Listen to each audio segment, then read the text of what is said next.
Salut, c'est Thomas, une nouvelle vidéo orientée plutôt vers un public de femmes trans et de personnes transféminines, puisqu'aujourd'hui on va causer des différentes étapes possibles pour les transitions féminisantes. Je fais cette vidéo parce qu'on m'a demandé de parler plus de ce sujet-là. Après, je préviens, ce ne sera pas une vidéo poussée sur le sujet comme je peux le faire pour chaque aspect d'une transition masculinisante.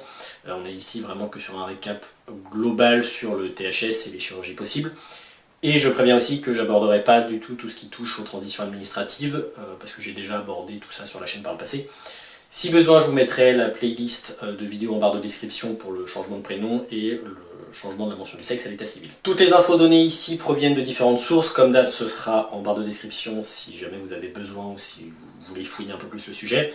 Après, n'étant pas moi-même une femme trans ni une personne transféminine, je vous conseille quand même vivement de vous rapprocher de personnes qui ont ce vécu-là et qui pourront vous donner des infos précises et vous partager leur expérience. Si vous avez personne dans votre entourage ou vous ne savez pas trop à qui demander, je vous mettrai en barre de description quelques noms d'associations et de collectifs qui proposent assez régulièrement des temps d'échange et d'infos sur les transitions féminisantes. Avant de commencer, je tiens à rappeler que je liste tout ce qui est possible de faire, mais qu'il y a zéro obligation. Votre transition, qu'elle soit hormonale ou chirurgicale, s'adapte à vos envies, à vos besoins et vos possibilités.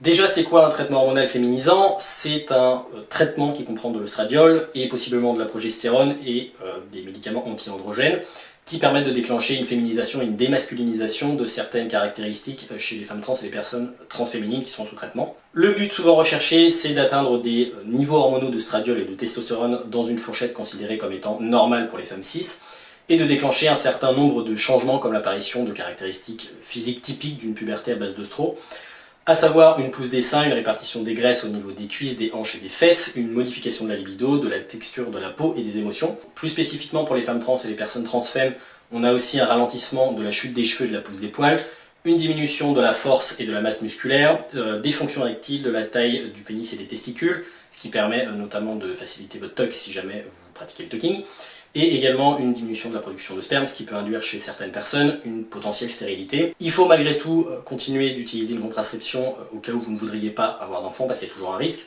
Je vous mettrai en barre de description une brochure et une vidéo que j'avais faite sur le sujet. Ça cible plutôt les mecs trans, mais j'y avais fait aussi un point pour les femmes trans dedans et les personnes transfemmes, donc voilà, allez regarder si ça vous intéresse.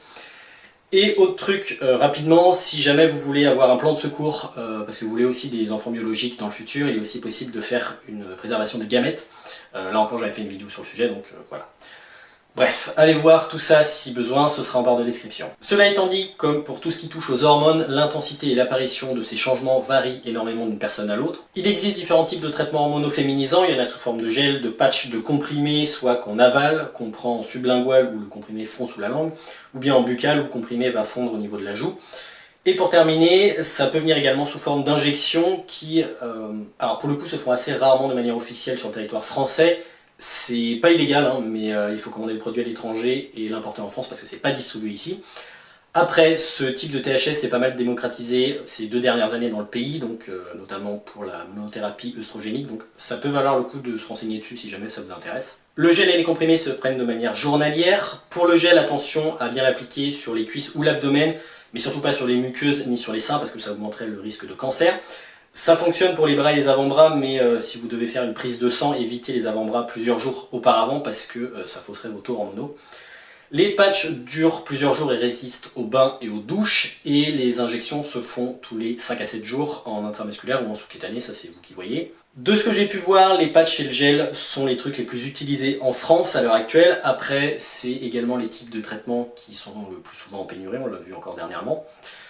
Comme je le disais tout à l'heure, il y a également 2 autres types de traitements complémentaires qui peuvent rentrer dans le cadre d'un THS féminisant, à savoir la progestérone et les anti-androgènes, aussi communément appelés bloqueurs de testo. Pour la progestérone, ça vient sous la forme de capsules journalières qu'on prend plutôt le soir parce que, alors, je sais pas si c'est forcément le cas pour tout le monde, mais ça a un peu tendance à défoncer et faire planer, dans le sens où vous avez un peu l'impression que la personne est un peu pompette.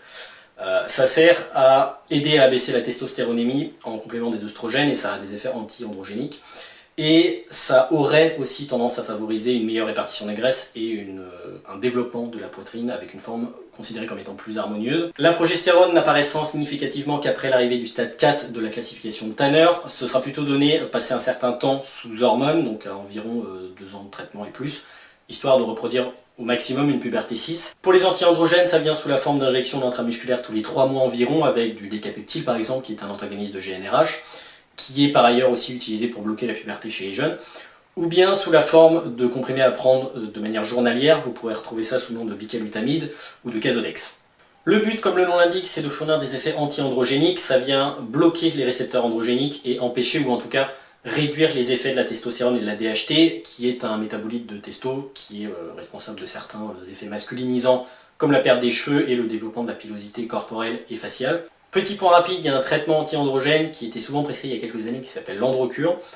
Alors c'est à éviter à tout prix, il y a des risques avérés de méningiome, de tumeurs hépatiques, d'événements thromboemboliques, artériels ou veineux, de perte de libido et d'état dépressif, donc n'en prenez pas. Ou en tout cas limitez au maximum votre dosage si jamais vous devez en prendre. Et évitez aussi la spironolactone et la finastéride qui filent pas mal d'effets secondaires et qui de toute façon sont assez peu efficaces en tant qu'anti-androgènes.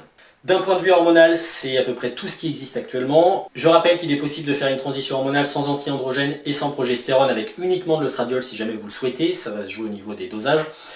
En tout cas, si c'est quelque chose qui vous intéresse, il ne faudra pas hésiter à vous renseigner pour peser le pour et le contre, et surtout en discuter avec votre médecin prescripteur. Je tiens aussi à souligner qu'il n'y a pas besoin d'avoir de suivi psy ni de fournir d'attestation psy pour accéder à un THS. Il y a malheureusement encore des médecins qui en réclament, mais légalement ce n'est pas obligatoire pour débuter un traitement, ni pour se faire opérer d'ailleurs. Ce type de traitement peut être prescrit et renouvelé par des endocrinologues, ça reste conseillé de passer en priorité par ce type de médecin étant donné que c'est leur spécialité, des gynécologues, des médecins généralistes ou bien des urologues andrologues. Vous pouvez y avoir accès en étant mineur. Côté prix du THS, ça va varier selon le type et le produit concerné. Pour les traitements les plus communs, ça va tourner entre 5 et 10 € de ce que j'ai pu voir. Il y a un remboursement partiel à hauteur de 65% qui est effectué par la sécurité sociale. Le reste peut être pris en charge par votre mutuelle, la CSS, donc ex-CMUC, ou bien par une ALD 31 si jamais vous en avez une. Si vous ne savez pas ce qu'est une ALD, je vous renvoie vers la vidéo que j'ai faite sur le sujet. Pour les anti-androgéniques, les tarifs sont plus élevés, ça va de presque 40 € pour les comprimés à plusieurs centaines d'euros pour les antagonistes de GnRH, donc pour les injections, avec des remboursements qui vont de 65 à 100% selon mes docs prescrits. Là encore, le reste à charge peut être pris en charge.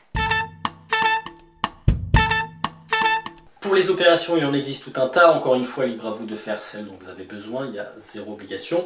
On va les évoquer en partant du haut vers le bas. En premier, il y a les FFS. Alors le sigle FFS pour Facial Feminization Surgery, qu'on peut traduire par chirurgie de féminisation du visage, est un groupe d'intervention chirurgicale visant à féminiser les traits du visage d'une personne. Il existe tout un tas de procédures possibles dans le cadre des FFS, les principales étant la frontoplastie, la rhinoplastie pour le nez, le remodelage des pommettes, la génioplastie pour le remodelage du menton, et la laryngoplastie qui vise à diminuer le cartilage du larynx, donc au niveau de la pomme d'Adam. Ensuite, on a la chirurgie des cordes vocales. Alors au passage, il existe une autre technique, pour le coup non invasive, qui permet de modifier votre voix, mais j'y reviendrai un peu plus tard, qu'il est préférable d'effectuer avant de penser à une chirurgie, parce que pour le coup, de ce que j'ai pu voir, c'est strictement personnel, les résultats ont plutôt tendance à être assez aléatoires, avec des risques de rendu de voix plus grave ou de souffle coupé. Donc voilà, ça existe comme chirurgie, après renseignez-vous bien avant de passer le cap. Autre chirurgie possible, l'augmentation mammaire, aussi appelée mammoplastie. Cette opération qui se fait sous anesthésie générale permet d'augmenter la taille de la poitrine si celle-ci ne s'est pas suffisamment développée par rapport aux attentes de la personne trans. Ça peut se faire à l'aide de prothèses en silicone, c'est ce qui est le plus utilisé à l'heure actuelle, de sérum physiologique, de sérum hydrogel ou bien via une technique de lipofilling. On poursuit avec l'orchidectomie qui consiste à retirer un ou deux testicules. A priori, on sera plutôt sur une orchie bilatérale dans le cadre des meufs trans. Cette opération est réversible, peut se combiner avec une scrotectomie. Alors attention à ne pas confondre avec la scrotoplastie qui n'est pas le même type d'opération. La première se pratique sur les femmes trans alors que la seconde se pratique sur les hommes trans. Avec une scrotectomie, on est sur un remodelage et une ablation de la peau du scrotum qui donc entoure les testicules pour aplanir le tout. Donc c'est beaucoup moins relou pour tucker parce qu'il y a juste la verge à planquer. Attention si vous voulez faire plus tard une vagino, étant donné qu'une partie de la peau est retirée pendant la scroto, et même sans en faire une d'ailleurs, de toute façon la peau du scrotum rétrécit avec le temps après une orchidectomie.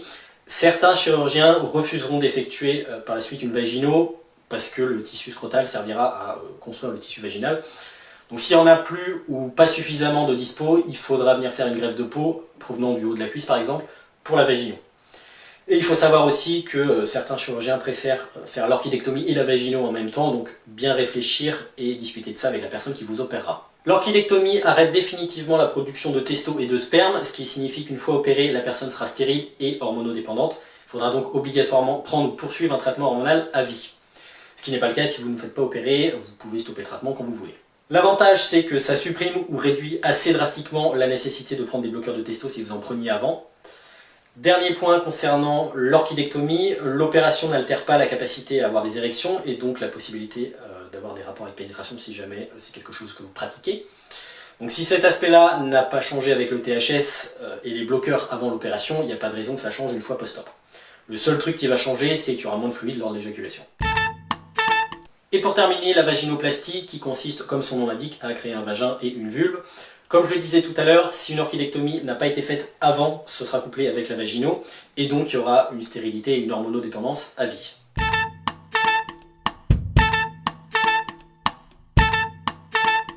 Autre truc possible dans le cadre des transitions féminisantes, l'orthophonie et ou la phoniatrie. Alors, c'est pas obligatoire, après si vous êtes passé par une puberté à dominance de testo, il y a de très fortes chances, ou de malchance, ça dépend comment on voit les choses, que votre voix est muée. Malheureusement, c'est pas comme pour un THS masculinisant, là, la voix ne bougera pas avec le THS féminisant.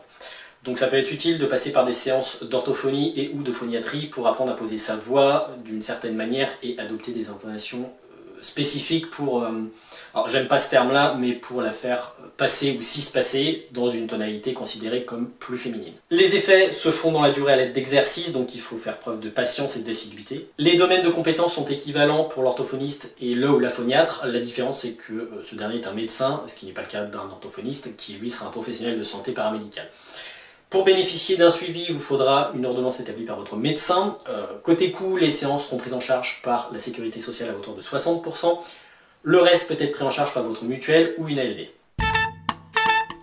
Et pour terminer, il existe le laser et l'électrolyse qui servent à virer définitivement les poils du visage, ou d'autres parties du corps d'ailleurs si vous avez besoin. Alors, c'est quoi la différence entre l'épilation laser et l'épilation électrolyse? Grosso modo, le laser va servir à virer les poils épais et foncés, donc bruns et noirs. Et l'électrolyse va servir à virer tous les autres types de poils, donc poils fins et poils de couleur claire, type blond, roux, gris et blanc, et les poils des personnes ayant la peau noire ou des tatous sur l'endroit où les poils doivent être enlevés. Autre différence, le laser va agir sur un plus grand périmètre de peau pour virer plusieurs poils d'un coup, contrairement à l'électrolyse qui va dégager les poils un par un, donc forcément ça fait plus mal. Si vous avez une LD31 et que l'épilation définitive est inscrite dessus, les séances seront remboursées, hors dépassement d'honoraires si la personne en pratique.